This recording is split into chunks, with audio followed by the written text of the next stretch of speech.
Арыбаңыздар, урматтуу көрүүчүлөр, бүгүнкү чыгарылышта сөз эркиндигин толук мындай коргоого өзүм дагы ынтызармын.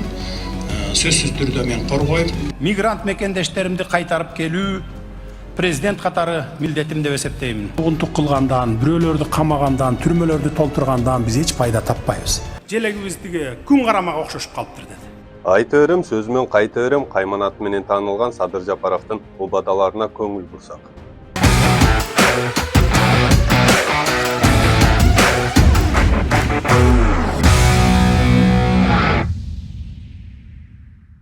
Эки миң жыйырманчы жыл шайлоого нааразы болгон эл аянтка чыгып, нааразычылыгын көргөзүшүп, кайра шайлоо болушуна талап кылышат. 15-20 күнүн ичинде результат көрсөтөм деди. Көрсөтпөзө. Ошончо мыкты экен ошо лидерлер. Элди кайра чогултуп алсын. Кыргызстанда баарыбыз билебиз. Өндүрүш деген жок. Эч кандай нерсе өндүрүлбөйт.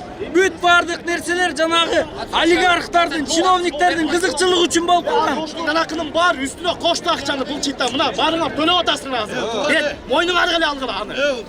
Элдердин талабы бийликти алмаштыруу эмес болчу. Жөн гана шайлоо таза болсун, мурунку атка минерлердин партиялары четтелсин жана жаңы муун келиши керек бийликке деген максат менен чыгышкан. Мындай шайлоо бизге кереги жок. Шайлоонун жыйынтыгы жокко чыксын.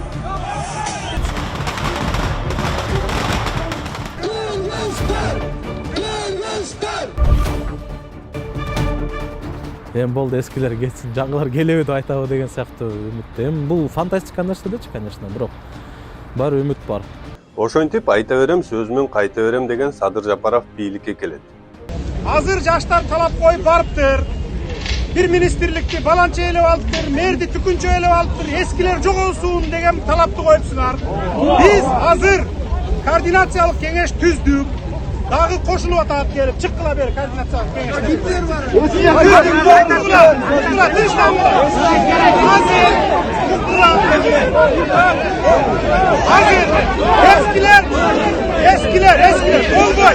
Биз сымылда дегенде эле 30 жылдан бери какшанып, убаданы берип, көнгөн адатка айланткан Садыр Жапаров мага убакыт берсеңер деп элге убада берип баштайт. Мына жаштардын талабы, элдин талабы, жаштар келсин, тазалар келсин деп атат. Мен только жаштар менен иштешемин. Анткени келечек жаштардыкы.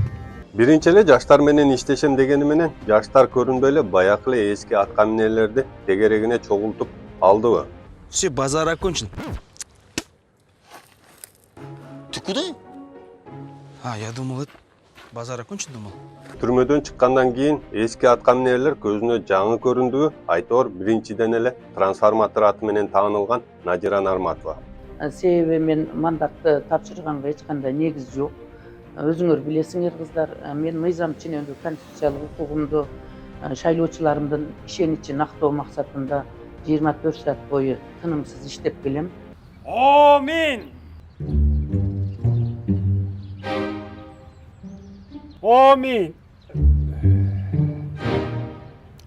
Анама кылган ишиңердин айлык акчасын албагыла. Амин.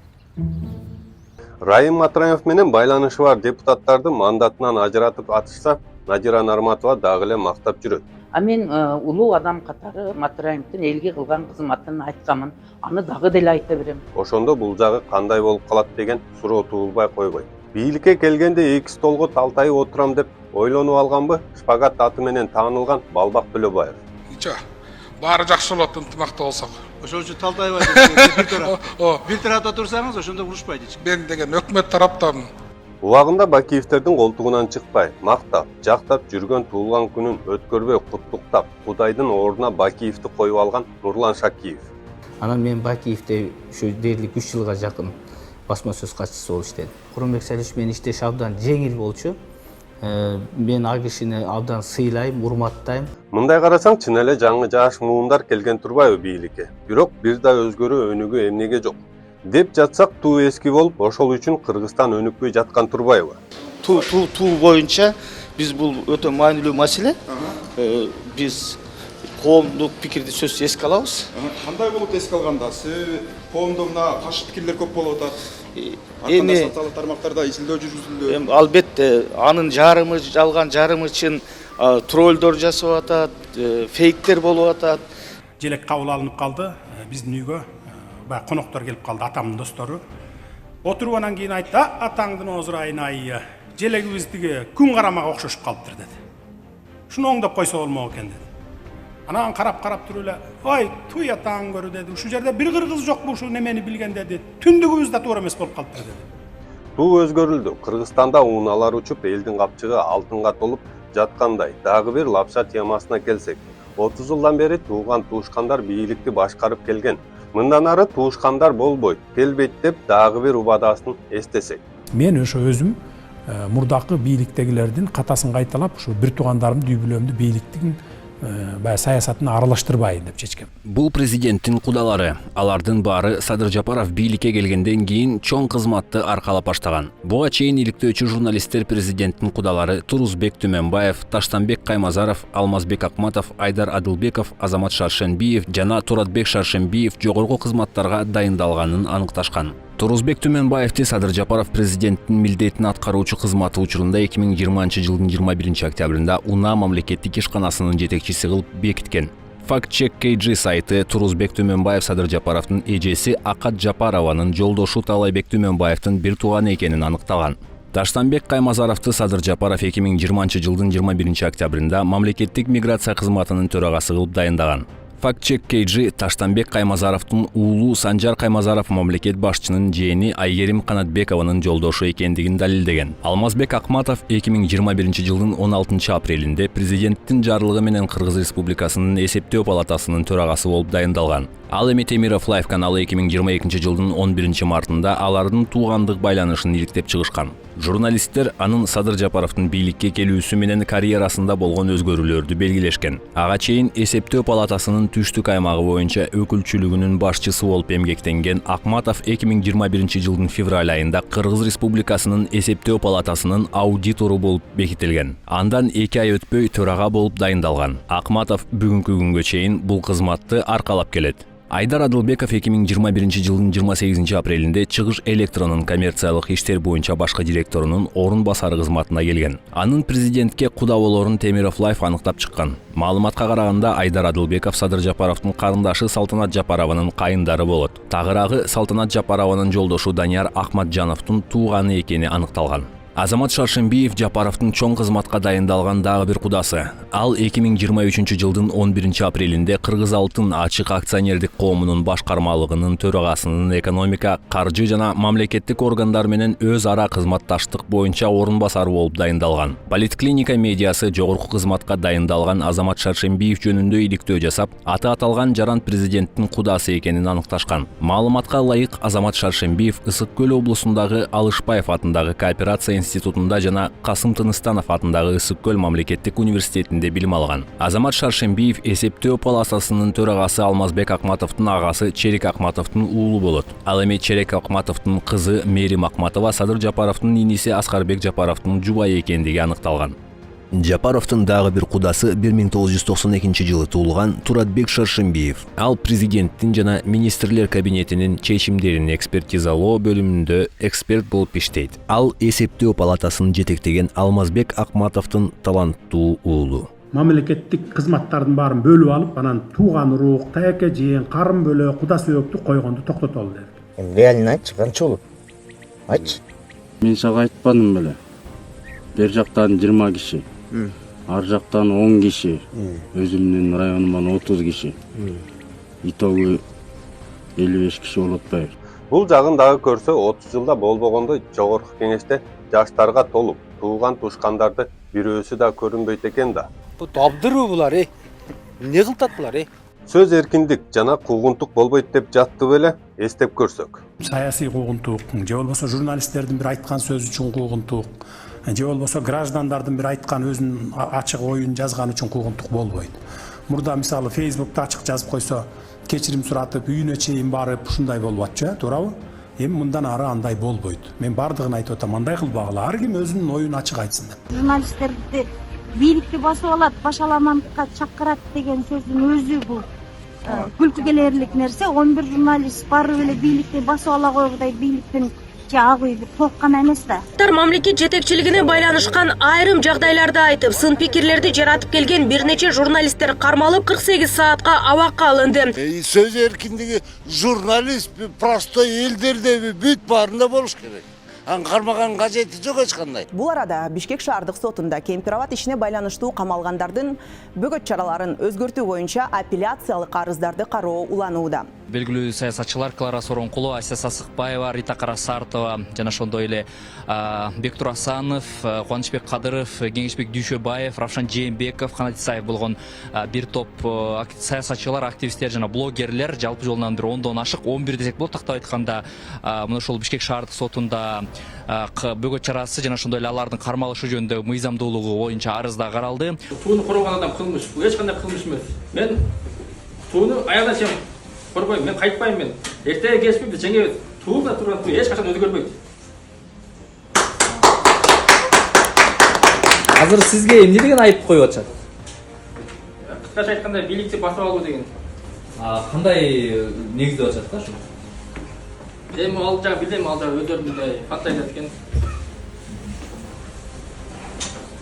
Өз аракети менен эч кандай байлыгы жок, эч кандай бийлиги жок, эч кимдин аркасын жалабай туруп, маңдай тер менен, мына бул жашоонун оту менен кирип, гүл менен чыгып жүрүп, мен ушул ийгиликке жеттим. Эми мен ушул ийгиликке жетүүнүн жолун жаштарга көргөзүп ошолорго үлгү болгум келет. Анткени мен кичинемден Токтогулду, Жеңи жокту, Манасты үлгү тутуп, аларды пир тутуп, мен ошолордой болсом, же болбосо болбойм деген максатты делгери коюп койгон жигит. Жигит болсоң шок бол дейт. Шок болбосоң жок бол дейт. Бул кылмыш деп эсептебейм. Анткени буга чейинки убакытта мен көп жолу сылык сапа ишти алып барууга аракет кылып келгем. Азыркы учурда айтып кеткендей, сот орган, сот система, сот бийлик деп коет, сот бийлик, анан кийин парламенттик бийлик бардыгы унчукпай турат. Бир эле калды, бул 4-чү бийлик, бул жарандык коом, анан массалык маалымат каражаттары. Ошолор эле калды. Ошо көзөмөлдөгөн, айтып берген, элге жеткизген органга мындай бийлик бутагы калды. Аны дагы Садыр Жапаров эптеп сот органдары аркылуу, укук коргоо органдары аркылуу оздорубузду жаап, унчукпай кул болуп калышыбыз керек да. Анын каалаганын аткарып, ал эмне кылса дагы биз унчукпай отурушубуз керек да. Бардык күчүн ошого жумшап атат. Мынтип кыргыз элдин оозун жабыш үчүн, өз билемдигин кылыш үчүн ал аракет кылып атат да. Садыр Жапаровдун айланасына кул болуп калабыз. Өзүнө дагы үй бүлөсүнө, айланасына кул болуп калабыз. Кулдай болуп иштеп, унчукпай, эч нерсе айта албай, укугубуз жок, кааласа урат, кааласа камайт, кааласа өлтүрөт. Ошондой мамлекетке баратабыз. Чын эле куугунтук болбой эле өз оюн айтып, жыргал жашоодо жашап жаткан турбайбызбы? Эми мигранттар жөнүндө эмне деген угуп көрсөк? Мигранттарды кайтарып келүү боюнча, алып келүү боюнча бир программабыз бар деп, мунун реалдуулугу канчалык түрдө аларды кайра келгенде жумуш менен камсыз кыла алабыз, кандай кыла алабыз, ушул жаатта өзүңүздүн пикириңизди айтып берсеңиз. Мигранттар булар эмне үчүн мигрант болуп кетет? Анткени бизде Кыргызстанда иш орундары жок, аз болсо, айлык аз, ошон үчүн мигрант болуп кетет. Эмне үчүн? Ошол чет өлкөдөн барып көбүрөөк акча таап, анан квартира алайын, үй салайын деген көбүнчө жаштар кетет да. Анан кийин буларды ушу кайтарып келүү жолун биз караштырып атабыз. Анткени чоң мамлекеттик долбоорлорду инвесторлор менен бирге, же болбосо мамлекеттин өзүнүн күчү жеткен долбоорлорду иштетип баштасак, жумуш орундары пайда болот. Биз кыргыз өзү өлгүдөй жалкоо элбиз, калкпыз. 500гө жакын биздин 400дөн ашыгыраак бир аз кыргыз жигиттерибиз иштеп аткан. Эми аман эле бололу, чет өлкөлүк бир күндө жасап бүтүргөн ишти биздин кыргыздар бир жумада да бүтүрө албай атабыз. Биз бу жакта кайрылып аткан элдер ушул жерде Скөл областынын могу Жыргалан курортунда ушул жерде иштегенбиз. Жаздан бери иштеп, жайды жайлай иштеп, үй-бүлөбүздү багабыз деп баары ушул жерде турган туугандарыбыз менен. Ушул жерде бул коттедждердин баарын бетондорун куюп, баарын бүтүргөнбүз. Бизден кийин иштеп кеткендер акчаларын алып турда, биз акчабызды ала албай атабыз. Уже 4 айдан ашты, 5 айга жакындап калды Улукбек. Ушул үндөрүбүздү ушул жерде карапайым элдин үндөрүбүздү жогору жака жеткизип берсең жакшы болот эле. Урматтуу президентибиз Садыр Нуркожоевич жана УКМКнын төрагасы Камшыбек Кыдыршаевич, сиздерге ушуларды тез аранын ичинде чечип бериңиздерди суранат элек. Эми ал баягы Байсалов айткандай өзүнө ата сезип алыптыр да. Кыргыз элинин атасын сезип алыптыр. Мындай балдарын үйрөткөндөй үйрөтпөй. Бирок ушунчалык кыргыз эли ага жакпай атса, анда барып туруп башка мамлекеттин президенти боло албайбы? Кыргыздар иштей албайт деп Индиядан, Пакистандан жумушчуларды алып келип алып атат. Кыргыздар мындай деп туруп басынтып жүрөт. Инвесторлорду чет элден издебей өзүбүздөн издеш керек. Ал болсо биздин ички инвесторду басынтып кугунтуга алып, соттоп, бизнесмендерди кармап, тоноп, анан кийин чет элдик инвесторлорго жол берем деп атат. Чет элдик инвесторлор келсе дагы баягы өзүнүн ички инвесторлорго мамилесин көрүп эле качат да. Бирок биринчиден негизи свободный экономика түзүш керек. Биринчи өзүбүз ички инвесторлорду колдошубуз керек. Кыргыз элге жардам бериш керек. Ал болсо кыргыз элге жардам бербей, наоборот, басынтып, сотторго берип, неме кылып атат да, иш кылып атат. Анан кийин жалкоо, малкоо дейт, ал деген, бул деген эч мындай моралдык укугу жок, антип айтканда. Сөзсүз түрдө ошол мамлекеттин үлүшүнө тийген квартираларды биз ипотека катарында мисалы бир көп мөөнөт менен берсек болот да, баягы процентин кошпой. Азыр бизде 6%, 9%, 10-15-ке чейин берип атат го ипотеканы мисалы. Ипотека менен бергенде ошол мамлекеттин жардамы катары ошо жаштарга пайызсыз эле ошол өзүнүн себестоимосу канча болду, ошону менен берсек, ошондо биз көп мигранттарды кайра кайтарып алганга мүмкүнчүлүгүбүз болот да мамлекет. Бошотулады эле биздин. Күч менен чыгарасыздарбы же кандай? Күч менен кантсен күч менен эме болот. Агер бүгүн чыкпайбыз десечи, эмне болот? Чыгыш керек. Пропустите меня туда. Да у меня 4 года ребенок больной лежит. Мен бере албайм. Айтпайсың буларга? Мен да биякта эмес болом. Биякта жабыл берем. Нормально в стране живём. Кеп калыш керек бул мамлекеттен вообще чыгып кет. На ошол акчанын бардыгын. Акчанын бардыгын кыйналып алышат. Анан ушинтип чыгарып коюшат. Нормально ичпей нормально в стране живём. Ушундай бир кол тийгизип болдуңуздар. Биз сиздерди эмнеге шайладык? Ушунча энелер мен бүт Кыргызстандын энелеринин атынан айтамын менчи. Сиздер ушу биздин мыйзамыбызды, укугубузду коргойт дедик. Эмнеге биз ушул балдарды чыркырадык, төрөдүк ушу Кыргызстанга андачы? Биздин карапайым өтүп кыргыз жанандарын корголбагандан кийин эмнеге төрөдүк биз? Мен өкүнөм ал ушу балдарымды төрөгөнүм үчүн. Эмне деген жашоо? Азыркы маалда ушундай свет өчүрүп, сууну өчүрүп, анын табыда калган эмне деген бул жашоо? У них имеется на руках договор, сейчас идет уголовное дело, оно еще не завершено. Попытки мэрии, акимята их выселить, это я считаю незаконно. Потому что только по судебному решению, по вступившему в законную силу судебному решению, судебные исполнители только вправе их выселить. Здесь отдельные должностные лица, так думаю, считаю, что они просто превысили свои должностные полномочия, взяли на себя как бы полномочия суда, полномочия судебного исполнителя и насильно хотят их отсюда выселить. Баягы заман кыйындап баштаганда 90-жылдардан кийин эл эмне кылат? Тыйын табыш керек, бала бакыраны багыш керек, туугандарга жардам бериш керек деп анан кетесиң да. Россияга кеттим мен. Мына Свердловский шаарына бардым, анда Свердловский, кийин Екатеринбург. Ошо шаарда иштедим, 10 жылдан ашык. Эми ошентип жерди алдым мен келип, 8 соток жерди алдым, сатып алдым, кызыл китепти берди мамлекеттик орган. Анан мен кимге ишенишим керек? Мен аны бирөөдөн жаздырып алган жокмун, барып бир чоңдон же бирөөдөн. Бирөө сатты, 3-чү хозяин болуп алдым мен. Алгандан үй салдым да. Үй салдым, барына эчтеке дебей туруп эле анан кийин эми үй бүтүп жашап аткандан анан туруп эле бир күнү мэриядан чыккыла 30 күндө деп илип коюп кетип калыптыр. Анысына да кол койдурбаптыр. Гос регистрден дагы хозяиндин укугу улуу эмес да. Мен хозяинге эмне деп барам азыр? Сен мага эмне саткансың бул үйдү, акчамды бер деп барбайм да. Себеби хозяинден чоң закон турат. Конституция турат. Гос регистрдан бизге мындай документ мына деп кол коюп берген. Биз ошол жерге барганда акчаны берип атканда сураганбыз. Проблемасы жок бекен депчи. Териштиргенбиз. Биз деле 25 жыл Россияда иштеп келдик. Ойной эле келип эле мөңөнтүп эле алып алган жерибиз жок. Россиянын мигрант кандай экенин биз билебиз да, өтө жакшы билебиз. Кыргызстанга келгенде жыргайбыз, жаныбыз жыргайт.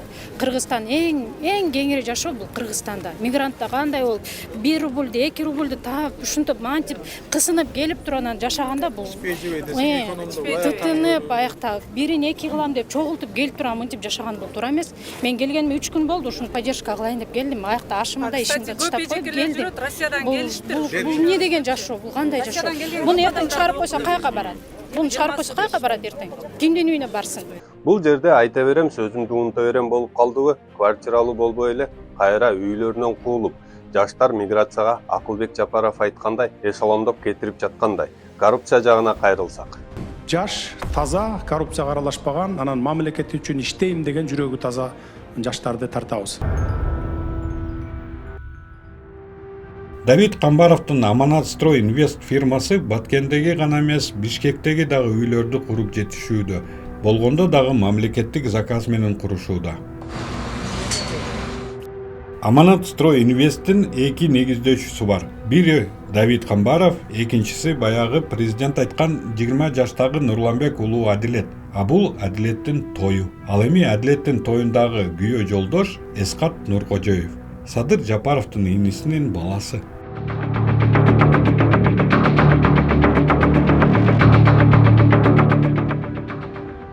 Давлет Жапаровдун уулу Эскат Нуркожоев. Мурунку иликтөөлөрүбүздүн биринде Садыр Жапаров бийликке келгенден кийин президенттин бир тууганын иниси Давлеттин үй бүлөсү капысынан эле байып кеткенин айтып бергенбиз. 2020 жылдан бери Давлеттин бүт үй бүлөсү кымбат баалуу унааларга ээ болушкан. Иликтөөнүн жүрүшүндө мен бир үй бүлөгө жалпы баасы 50 миллион сомдун тегерегин түзгөн 9дан ашык унаны аныктадым. Алардын баары Садыр Жапаров бийликке келгенден кийин сатылып алынган.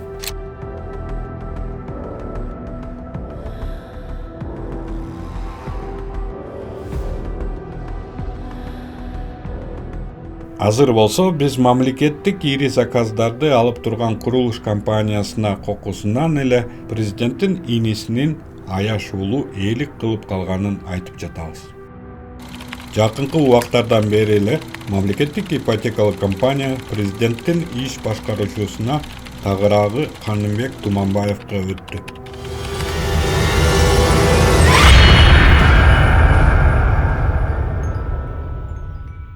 Сабыр менен күттүк, мына күндө эртең болуп кетет. Биринчи күн дейт, биринчи күнү келсең, үчүнчү күн дейт.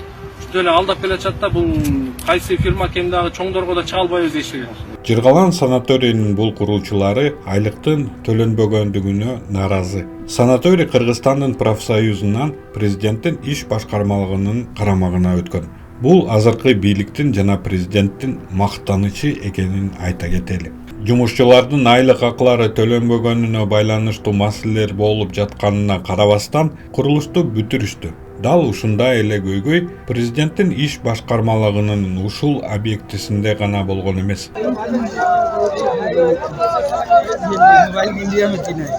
Өткөн жылдын октябрь айында да ызы чуу болгон. Анда Индиядан келген курулушчулар жапырт иш ташташкан эле. Алар убада кылынган айлык акыларын төлөөнү талап кылышып, жана эмгек шарттарынын начардыгына наразычылыгын билдиришкен. Кыргызстанда бул жөнүндө билгендер аз. Бирок Индиянын ЖМКларында тараган. Негизи Иншаат Строй Билдинг мурда Экспресс Строй KG деп аталчу. Баягы эле бир нече мүнөт мурун айтып кеткен тендерсиз мектеп куруп ызы чуу болгон компания. Бул компанияга Канымбек Туманбаевдин жана Равшан Сабировдун ишенимдүү кишилери ээлик кылган. Мамлекеттик каналдар жаңы бийликтин жетишкендиктерин жар салышып, Курулган курулуштар менен аларды мактап жатышат. Бирок бийликтин коррупциялары жөнүндө үндөбөй келишет. Бул курулуштардын аркасында Каныбек Туманбаевдин кишилери жана президенттин туугандарынын достору турганын айта алышпайт. Мамлекеттик органдар бул жөнүндө эл билбесин деп колунан келген нерсенин баарын кылып жатышат. Алар азыр тендерлерди жаап, бюджетти ачыкка чыгарбай, журналисттерди абакка камоо менен алек. Негизи эки чоң мындай скандал болду. Эки иликтөөбүздү чыгарганбыз. Биринчи биз тактап бергенбиз, чын эле тамчыдан Кипрга учкан учакты баягы соц тармактарда видео тарагандан кийин биз далилдеп бердик. Андан ага да жооп деле мындай так жооп болгон жок. Анан экинчи иликтөөбүз бул ОСРП менен бирге, КЛОП менен бирге биз чоң мамлекеттик курулуштарды президентке тиешелүү, Каныбек Туманбаевга тиешелүү курулуш компаниялар куруп атат деп далилдеп бердик.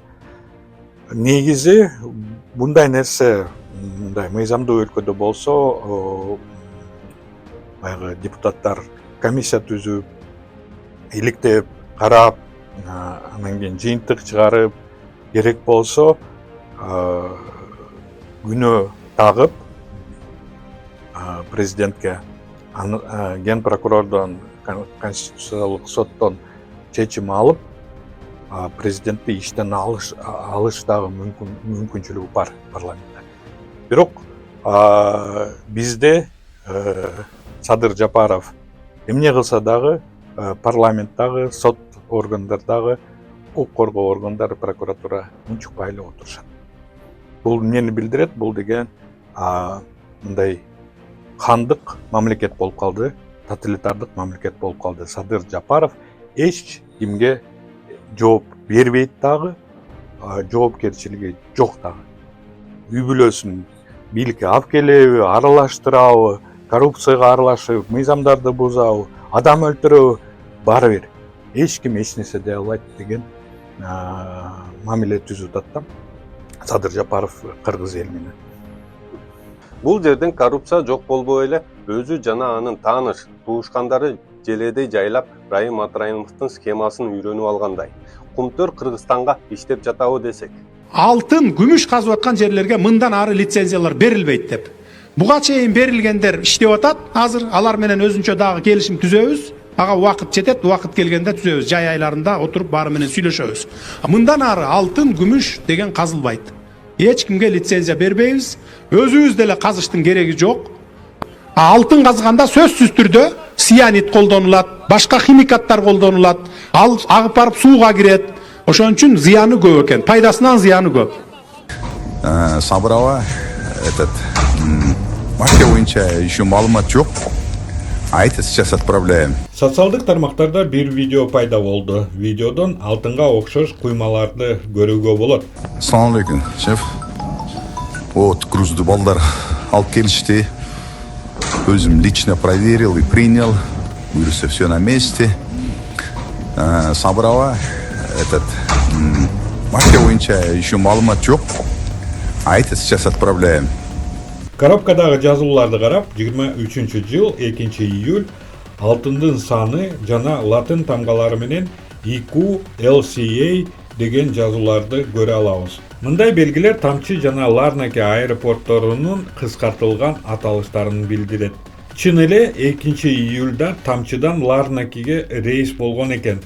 Мальталык авиакомпаниянын жеке учагы Бишкек убактысы боюнча саат 15:41-де Тамчы аэропортунан учуп, 5 сааттан кийин Кипрге барып конгон. Видеодагы адам кандайдыр бир Сабыр абага отчет берип жатат. Эске сала кетсек, Садыр Жапаровдун да Сабыр аттуу бир тууганы бар. Жана бул Сабыр Жапаровдун Кыргызстандан алтын чыгарып жатат деп шектелген биринчи учур эмес. Бул сүрөт 22-жылдын сентябрында чуу жараткан. Сүрөттө Садыр Жапаровдун агасы Сабыр кайсы бир заводдо алтын куймалары менен жүргөн. Глава правящей партии Турции Юсуф Ахладжи писал в Твиттере, что он 20 марта посетил завод по переработке металлов Ахладжи Metal Refinery и опубликовал свою фотографию с рабочими. Можно увидеть, что один из рабочих носит уже знакомый нам жилет. Ошол учурдагы президенттин басма сөз катчысы Эрбол Султанбаев сүрөт эски экенин билдирген. Бирок журналисттер бул билдирүүнүн чындыкка дал келбээрин аныктап чыгышкан. Ал эми маскалар заводдо коронавирустан кийин кийиле баштаганы белгилүү болгон. Жылдызхан Жолдошова баштан баштага берген маегинде дагы бул маселе боюнча айткан. Конвертте секретный материалдарды бирөөлөр таштап кетет да. Мына азыр дагы бирөө таштап коюп тур.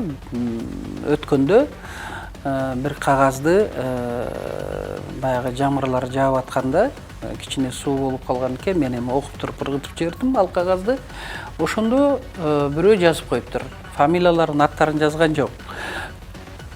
Эң жогорку кызматта иштеген жетекчинин жакындары, агалары, билбейм, инелериби, жакындары деп жазыптыр. Турцияда банктарда, ячейкаларда алтын слиткаларды теги мындай айтканда ошол банктын ячейкаларына салып атканы жөнүндө. Ошону менен бирге черный рынок деп коет Турциядачы. Черный рынок Турцияда жакшы иштейт.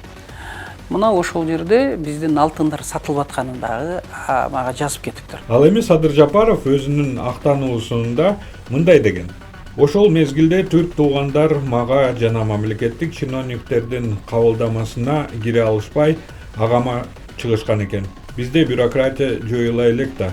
Биз сатып алалы, бизге келип алтын эриткен цехибизди көрүп кеткиле. Биздин алтын сатып алууга толук мүмкүнчүлүгүбүз бар деп кайрылышыптыр. Ошол жерге барып алтын кармап сүрөткө түшкөн экен. Эми муну трагедия кылыштын кереги жок го дейм. А бүгүн бул видео социалдык тармактарга пайда болду. Президенттин бир тууганы Кыргызстандын алтынын чыгарып кетип жатабы же жокпу сурообойдон калууда. Бирок буга байланыштуу бир топ кыйыр далилдер топтолуп калды. Assalamu alaikum, шеф. Вот грузды балдар алып келишти. Өзүм лично проверил и принял. Буюрса все на месте. Собрала этот мафия боюнча еще маалымат жок. А это сейчас отправляем. 42 жаштагы Кумарбек Аманалиев мен кушта туулуп өскөн. Азырда ушул кыштакта жашайт. Эл мал чарбачылыктын көзүн карап, өз оокаттарын кылып жаткан чакта өкмөттүн уран калдыктары көчүрүлөт деген кеби айылдыктардан тынчын алганын белгилейт. Анан тине өйүштөн эле тетик жолдон эле уран ташылат да, бизге аябай эле билет этет да. Балдарыңыз сабакка барат ошол жол менен? Балдар ушул жол менен сабакка барат, садикке барышат. Жана эле вредность, балдарың мутант болуп калат деп атат го. Кооптоносуз. Кооптонобуз, конечно. Ташып баштасам эмне кыласың? Ташып баштаса көчүп кетебиз да, эмне кылабыз? Же өлөм деген эле иш калбаса бека. Шартым жок да ошо каяка барман. Талалайбыз да. Шарт жок да каяка, бир музон, бир уюм менен каяка барман. Болгон ушун ченен эле пенсионерлер калды, ошо пенсиясы менен эле карап жашайбыз, мал багабыз.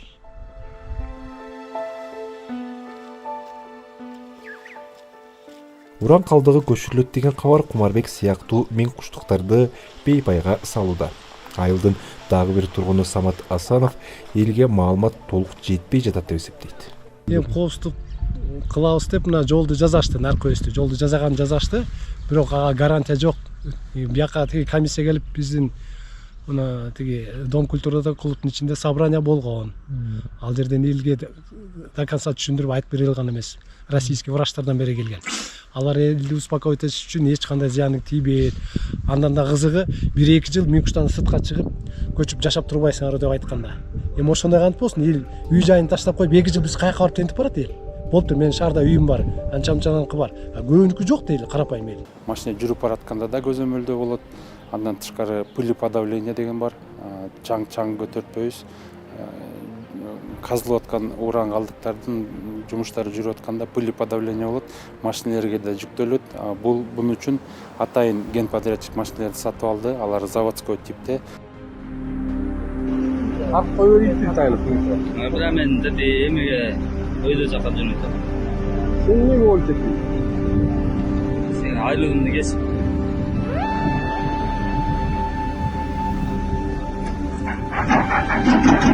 Ora suga түшүп кетти. Эми алmış болуп кетип атат туранын баары суу мененчи.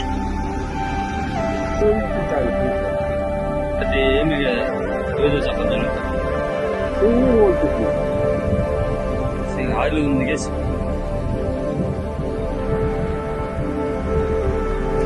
Бирөөсү жерлер берилбейт десе, экинчиси билбей берип алыптырмын деп жатса. Компроматты ушул бойдон калтырабыз. Азыркы бойдон. Компроматтын үстүнү жана граница кылып ушу граница силердики деп Өзбекстанга өткүзүп бербейбиз. Так, эми калган иштерибизди биз Аксыда, Алабукада, Баткенде уланта берелиби? Же токтотуп коелуби? Уланта берели, туурабы? Мына бул эми урматтуу туугандар, бул маселени эмне үчүн мен айтып атам? Мындайда компроматты бербеш чечилдиби? Чечилди, туурабы? Булар 100 гектар жер сурады эле. Бул мен башында чын айтканда анча-мынча билбей туруп эле ал жерде. Болуптур деп коюп. Бул чыгарылышта биз эле эмес, көп медиалар Садыр Жапаровдун убадаларын айтып чыгышкан. Издание «Фактчек KG» решило проанализировать, какие обещания исполнены, а какие нет. Обещание первое – повысить зарплаты сотрудникам прокуратуры. Зарплата сотрудникам прокуратуры будет повышена. Об этом Садыр Джапаров заявил во время празднования Дня прокуратуры 20 ноября 2021 года. Президент попросил прокуроров потерпеть год. Вывод – обещание не выполнено. 1 октября 2022 года были подняты зарплаты военнослужащим примерно на 80%, за исключением сотрудников системы органов прокуратуры. Обещание вернуть мигрантов на родину также не выполнено. 18 декабря 2021 года Садыр Джапаров заявил, что поставил задачу перед Кабинетом министров создать рабочие места в Кыргызстане, которые обеспечат достойный доход и тем самым остановить трудовую миграцию. Мы просто обязаны удержать на родине умелых профессионалов. На деле не выполнено. По статистике, в 2022 году еще больше кыргызстанцев мигрировало в Россию. Так, за первое полугодие 2022 года 438 тысяч кыргызстанцев уехали в Россию. Это на 53 тысячи больше, чем за аналогичный период прошлого года. Об этом свидетельствуют данные МВД Российской Федерации. Кыргызстандын президенти көп учурда өзүнө өзү карама-каршы сөз айтып кармалат. Айтканы бир, кылганы башка. Кактус медианын журналисттери 2014-2016 жылдардагы Садыр Жапаров менен бүгүнкү Садыр Жапаровду салыштырып көрүүнү чечишти. Мурунку жана азыркы Садыр Жапаров таптакыр эки башка адамдай сезилет. Ал мезгилдерде Садыр Жапаров куугун тукталып, оозун басууга аракет болуп жаткан журналисттерге активдүү болушуп келген. Ошол кезде саясатчы сөз эркиндиги деп жүргөн. Мисалы, эгерде иликтөөчү журналист Болот Темиров ошол мезгилде кармалса, Садыр Жапаров ага мындай деп баа берүүсү мүмкүн эле. Бул материалды Кактус медиа жасаган, ал эми Садыр Жапаров бөлүшкөн. Өзүңүз көргөндөй, публикация азырда актуалдуу. 2016 жылы күздө журналист Кеңешбек Жумабаевдин кармалганын сындап жатып, Садыр Жапаров бийликке журналисттерди камоо үчүн ар кандай шылтоо жарай берерин айткан. 2015 жылдын башында баш прокурордун милдетин аткаруучу Темирбек Бекмамат уулу Садыр Жапаровдун китебиндеги маалыматка комментарий берип жатып, Кумтөрдөн Туркияга эч кандай 3 тонна алтын чыгарылган эместигин билдирген. Ошондо Жапаров бул кылмыш бийлик алмашкандан кийин гана ачылат деп жооп берген. Бул эч нерсени эсиңизге салбай элеби? Убадаларын угуп жатып, эмне үчүн Садыр Жапаров журналисттер менен пресс-конференция өткөрбөйт деген суроо туулат. Анткени журналисттерде көп суроолор бар. Бир дагы суроого жооп бере албай калаарына көзүм жетет. Анткени айта берем, сөзүмөн кайта берем деп көнүп алгандай. Же өзүнүн тааныш тунуштары менен курултай өткөрүп, элге жолуктум, мына деп өзүн алдагандай. Мен сиздер менен Улан Нурманбетов болдум. Көрүшкөнчө аман туруңуздар.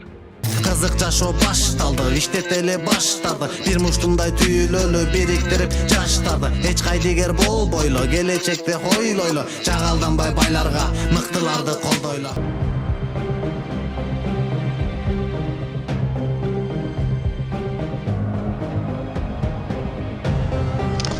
Сиздин 87 сомуңуз Кыргызстанда коррупция менен күрөшүүгө кандай жардам берет?